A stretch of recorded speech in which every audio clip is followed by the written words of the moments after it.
Hey, curry leaves have become a vital ingredients of many dishes, but again they are leaves and dries out fast. I have an easy way to keep them fresh for a long time. Stay with me to know.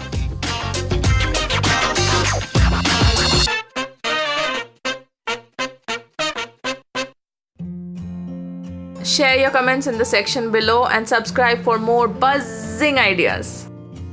How fresh these curry leaves are. Here is the trick to keep them fresh for a longer time. First, remove all the leaves from the stem.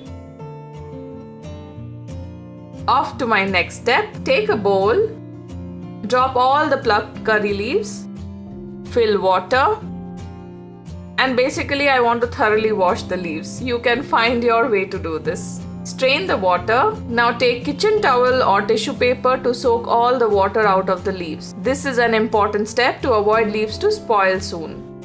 Spread and dry them really well. You can also spread them and keep it under sun or under fan.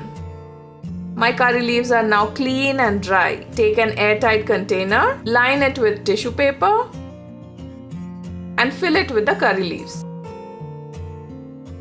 Nicely pack and put the lid. Keep it in the refrigerator and whenever you need it in any dish, use it directly. Hope you like and subscribe. Until we meet with another buzzing idea next Thursday.